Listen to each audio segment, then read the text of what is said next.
So how are you feeling about UK versus the world so far? I actually really like it. I thought that the first episode was a little weak, but the second episode really picked up. I definitely agree. I think that the worst part about Drag Race talent shows in general is when everyone just does an original song. Yeah. So making the decision that the talent show was just going to be oops, all original songs wasn't my favorite. Yeah. It also turned into a very interesting thing where it was like, oof.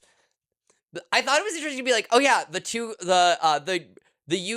US and the Canada Queen doing the worst in the Eurovision style challenge makes a lot of sense as Yes. two countries that don't really do anything Eurovision adjacent. No, we don't. Because I was going to say, even all of our song competition shows, it's always a cover. You're never doing anything original. And anytime they've tried to do anything original, it falls flat on its face. And we don't when we do big uh, if Mariah wanted to do something that felt very American for her talent show for her Eurovision, she should have done it as like the Masked Singer. Mm. I think, but like that would have been crazy. Or if her microphone was like a hot dog and she was eating it.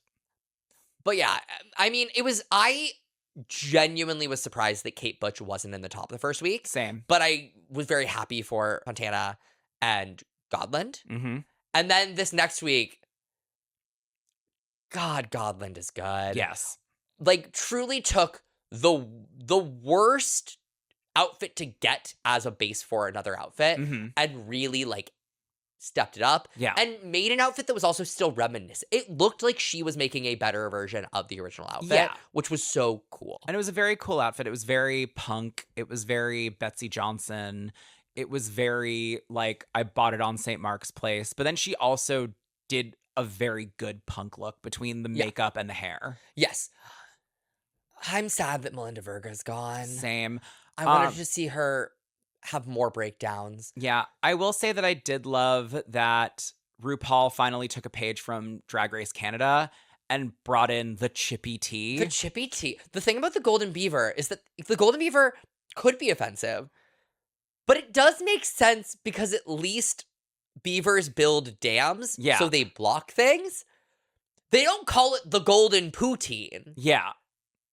And also the Chippy tea just looks weird because it's literally just a fish jumping out of a thing of fries. It's a very odd moment. But it feels like a producer went, hey, Rue, this is a good idea. And Rue went, okay. I think there's a weird level of, and I hope we start seeing this, I think they've realized that doing full seasons of lip syncing for the win and then ending on a lip sync off really hampers queens' abilities to win. It means that the queens who do the best in the season have worked through a lot of their biggest tricks by the time they're lip syncing, and it doesn't help them. Yeah. It was also interesting to see that Minty kind of fucked Godland over earlier. Yeah. And Godland still went, okay, I'm going to pick you for this clearly immediate alliance. And then we're going to see the worst lip sync we've seen in years. Yeah. But I will also say that in a weird way, picking her, even though she did kind of fuck her over, she helped her. Yeah. Like, if she didn't do that, she maybe wouldn't have won. Yeah. Something that was interesting was Naomi talked about this. She was like, I'm not really proud of my look and I don't think I did a good job. I realized that I never should have mentioned out loud that I had used pieces from the original garment because a lot of queens did that and didn't talk about it. But the biggest reason I had to was that the materials they gave us were way cheaper than what the original garment was made of. And so it was genuinely really difficult to work with the actual materials. Yeah. Because they just looked worse than what I'd been given. Yeah. But still, kind of, I agree with Michelle that it wasn't the brief. No. I mean, I also just think it wasn't great. I think that Naomi's not the best seamstress in the world. Yeah. I'm curious now. I think I'm curious if she's going to be good in like acting challenges because she seems like someone who's actually funny. Yeah. In a weird way, which I don't normally say about people who are like hot people. I've always found that like hot drag queens tend to struggle being funny. Yeah. Because they're pretty boys. But it seems like maybe that's her thing. I'm not sure yet. One thing that I will say I do find interesting so far about this season is that I feel like a lot of these things, whether it's UK versus the world, whether it's World of Drag Race, whether it's All Stars, it does often feel like it's a RuPaul Favorites very special season. And so far, it has not felt that way. Well, who here is RuPaul's favorite? Kate Bush. I don't think RuPaul likes Kate Butch very much.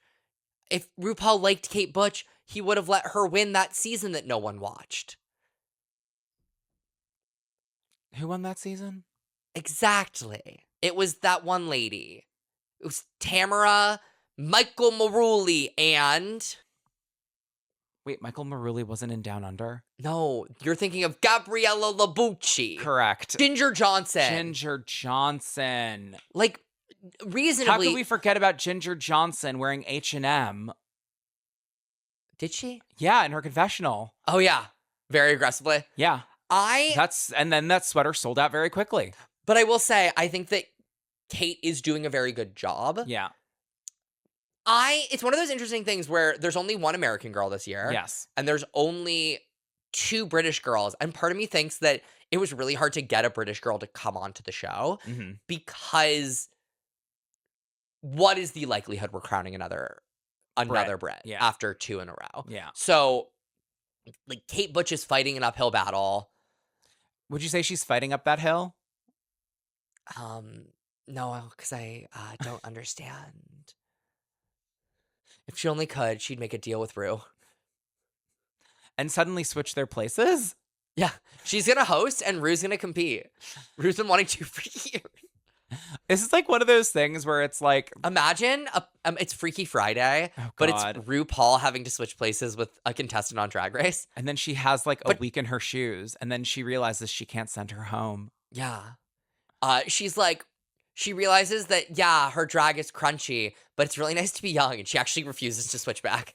At the end, she's like, I'm just gonna be young and have... It's like a Laganja Estranja type, so it's a really flexible, like, great dancer. Yeah. And she realizes she still has all the mobility and movement. And she's like, you know what? You can be old. You can be old and have money. I'm going to steal your body. It is funny because in sort of making that joke, it does remind me of that old adage of American Idol where people would be like, well, if this person went on American Idol, they would never win. Meaning like a famous singer. And a part of me is just kind of like, yeah, if RuPaul was on Drag Race, I don't think she'd win. I don't think Lady Bunny would win.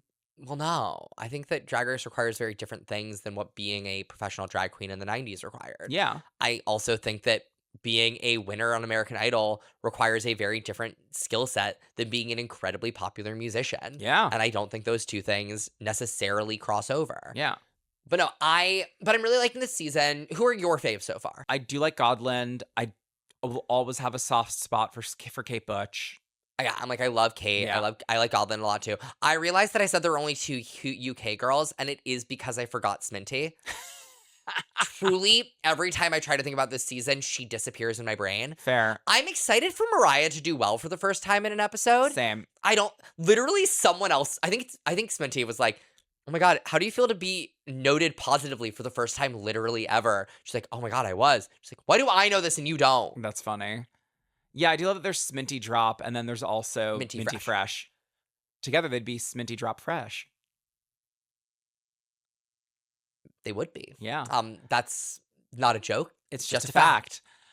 But yeah, I'm just excited to see where it goes. Yeah. It feels like they're taking the correct stuff from other franchises and using them hopefully correctly. I would love to see the Beaver twist cross into actual mainstream Drag Race. Same. I think that is, of any twist that I think interests me in a regular season, I think it's that one. Yeah.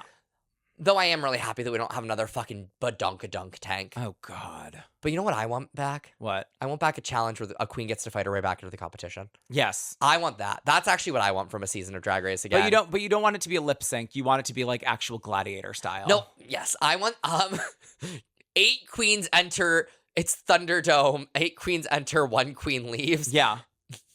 They do like a full American Gladiator thing where they have to have like the complete outfit and the giant foam like bangers. Oh, I was saying they die. I was saying, to quote a tweet that Susie Toot tweeted last night, give Mikey Meeks a gun.